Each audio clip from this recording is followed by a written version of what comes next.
fellow, Randy. He's a soft-spoken guy, but an unbelievable talent. Well, it's a 32-foot wolf. It's the shortest of the named animal patterns. And, you know, one thing to mention, we talked Jason Belmonte, we talked him up in the open, but if there is a weakness in his game, the kryptonite is the short oil pattern. This is the shortest one we have. Jason Belmonte would probably agree with you about that.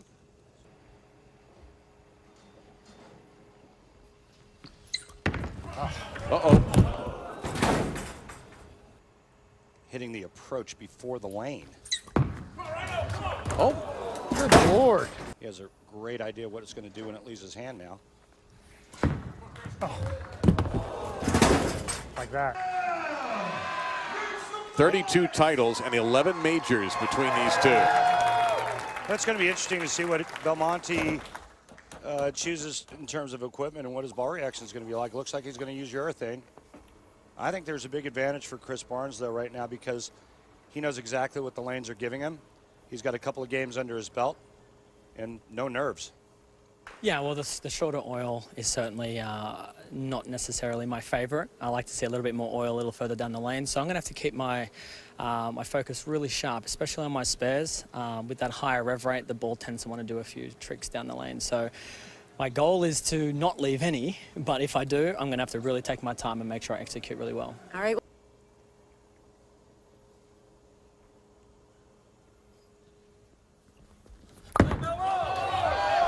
And that's going to go Brooklyn for Belmo, and he'll take it.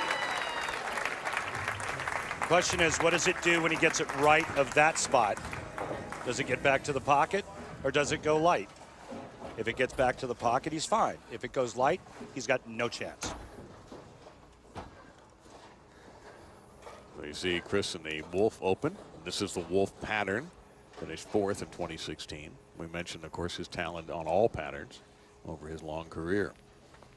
And 10 back. Well, no ball change for Chris thus far, and he's staying with his game plan, which is keeping his angles real straight and trapping it, meaning end over end roll and having that ball freeze right at the 1-3. You'd think it's quite the workout just wiping the oil down off of your ball. Think about doing that a few thousand times with a 16-pound ball throughout the course of a tournament. That's why he calls it man weight. Boy,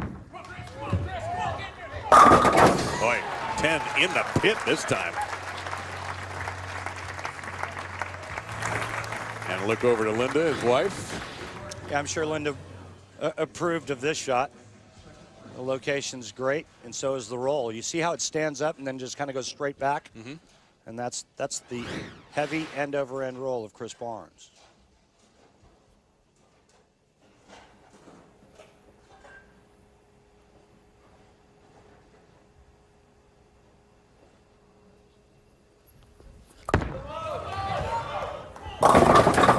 That's what I'm talking about. That I was going to say, was that the light hit you mentioned? Now, he got a break there and has a very makeable 10-10. This is what I was referring to after his first shot. He gets it to the spot, and it goes light, almost leaves the 2-8-10. That's a huge break. But the 10-pin is no bargain for the two-handers on this pattern because there's so much friction in the middle. We saw Jesper miss a 7-pin. He did emphasize spare making in the interview with Kimberly just moments ago.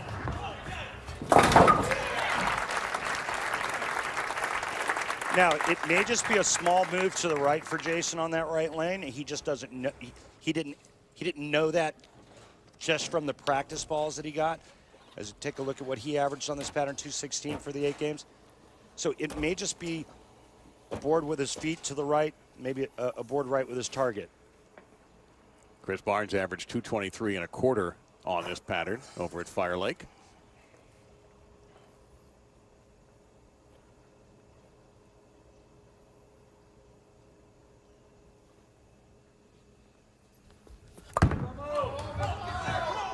Big snappy turn, but a 7-pin left behind. He got that to the spot on the left lane, and it was real lazy off of it. And that's the urethane. All right, so should he switch? I don't know if he can keep reactive resin right of the head pin. Okay.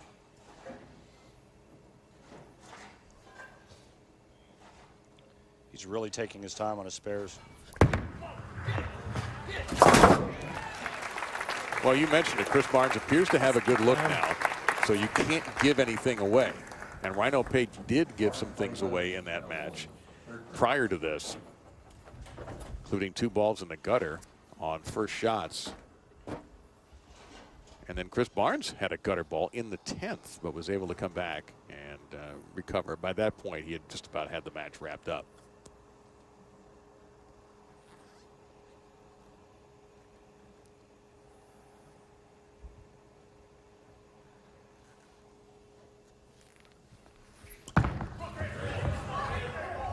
He's dialed in right now. Yeah, he just needs to stay out of his own way. He's got the look. He knows what his ball is going to do when he executes. Stay out of your own way. Make shots. It's beautiful here. Obviously, the lower rev rate for Barnes allows him to use reactive resin in the same part of the lane where Belmonte has to throw urethane. The question is, urethane going down the lane carries oil down. Will it affect Chris Barnes' reaction moving forward?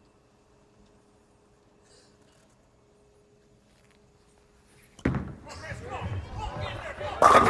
opens with a 4-bagger.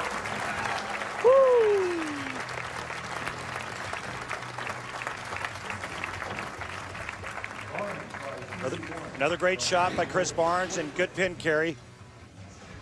And he really wanted this one.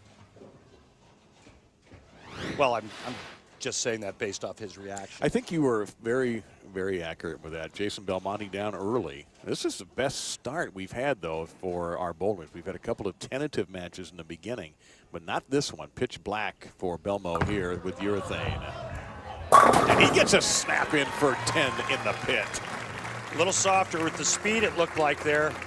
And boy, did that ball come off of the spot.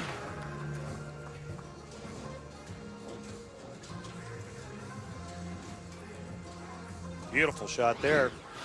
But he's going to need a few more of those to get back in this as Barnes got off to that quick start. 4th meeting between these two on television. Belmo with the edge.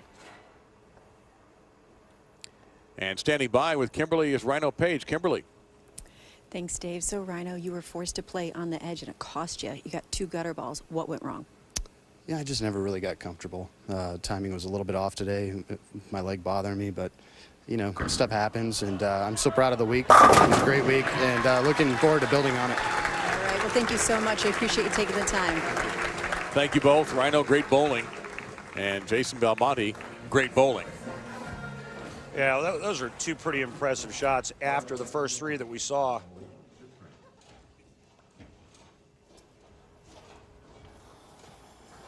First time Barnes has really felt the heat all day, I would think. He's got to kind of look in his rearview mirror. It is Jason Belmonte. I'm sure he expected it, though. I don't think that that's something he didn't think about. That's a good one. No, just a hair. Boy, it looked pretty good, and then it just kind of checked a little harder than he wanted. Goes a little high, leaving the 4-pin. But the location I thought was perfect.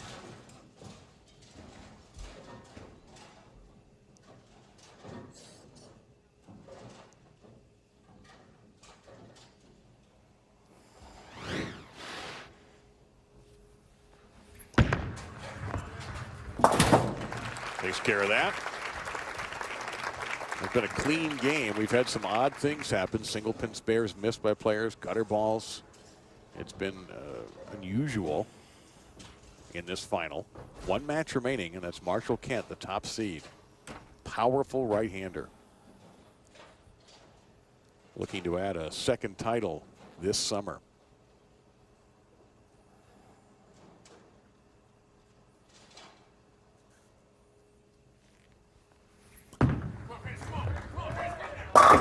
stalked the pins that time. Absolutely stalked them. Beautiful shot. Jason Belmonte started off on the wrong side. Chris Barnes has been on the right side so far in this match. He has the lead. So Jason Belmonte, 8 major championships. Chris Barnes, 3 major championships. Chris has a triple crown. Belmo has 2 majors this year. A staggering amount of talent on one match.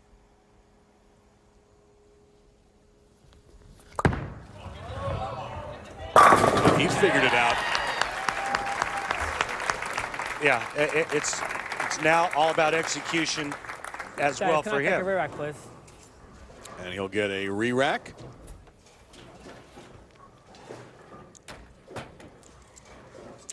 PBA's Extra Frame is your home for exclusive live coverage of the PBA, PBA 50, and PWBA tours. This month features live coverage of 8 different events, all 3 pro tours, plus the Teen Masters and the Proprietors Cup. Don't miss out on any of the action. Click on the Extra Frame link in the menu section of PBA.com and sign up for a yearly, monthly, or a 3-day subscription. Randy will drop by there from time to time. Marshall Holman pops in on Extra Frame along with the guys. Love doing my extra framework. Yeah, those guys, Phil and Jeff and Craig. are fantastic at what they do. Really are.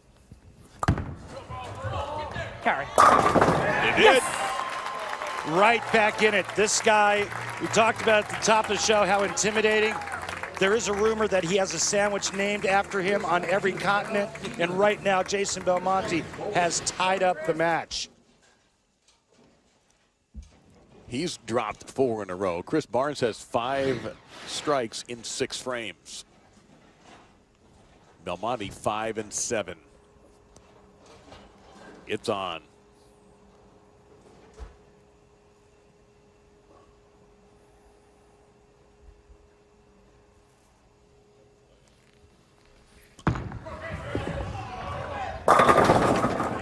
It is still on. Chris Barnes not easily intimidated. He's been here before, been on this tour a long time. The future Hall of Famer says, yeah, well, that's all right. I'll keep striking with you. He slid the 5 over into the 7 on that one. We're set up now for the kind of match you hope for when you get players of this caliber with their resumes together. Last time in the U.S., you got to go back 4 years for Chris in singles.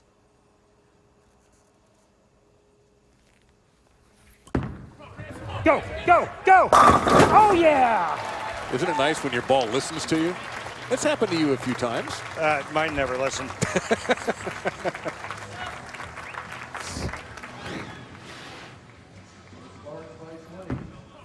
Go, go, go! Oh, yeah! We got a match. This is going to come down to execution if we can eliminate bad pin carry.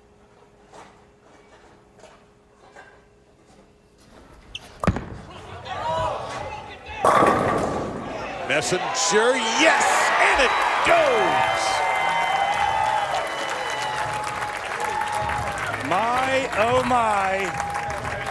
Well, this is probably the slowest messenger you'll ever see Jason Belmonte throw as he gets set to take another re-rack, but boy, this couldn't have happened at a better time, huh? It's a little slow for him, that UPS. Headpin had to travel a long way to get there. See, now that looked like one of my messengers. Hey, as long as they go down, right? No, listen. His Jesper's way more impressive. You know, that's kind of it's like a 14-pounder messenger. And that's not funny when I'm throwing 16 pounds. Okay?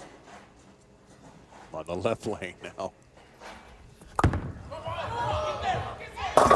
Uh-oh. Oh, I thought that was good. Oh, I thought that was good. All right, Randy, he's going to have to go after this. How do you do it? Well, it was hard for me to see the reaction down lane, but it looked like it just came off the spot sideways. He's going to try to get his bowling ball over into the 3-6-10, throw the 3 over into the 4-7.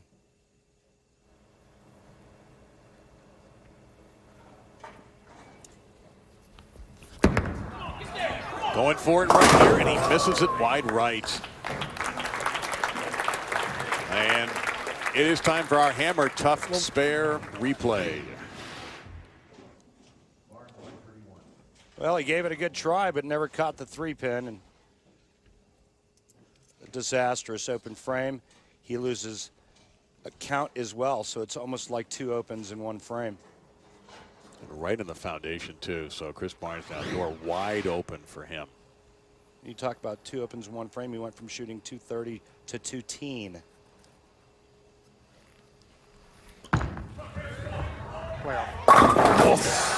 Overwhelmed the 7-pin.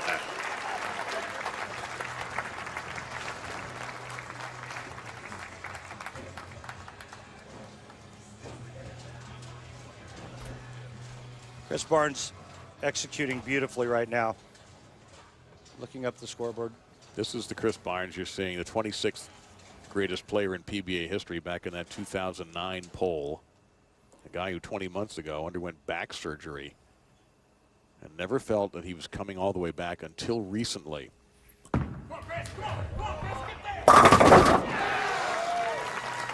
I don't want to call his comeback complete, or because only I'll let him judge that, but man, what a game for Chris. Defeating Jason Belmonte, who was keeping up with him uppercut for uppercut until that 9th frame. His execution this game has been absolutely brilliant as he's looking at another ball before heading into the title match against Marshall Kent. Well, like That's maybe that's not going to help. Not that one. Yeah, I think that one's going back in the bag. It'll be Chris Barnes, and not likely the gold ball against #1 seed Marshall Kent.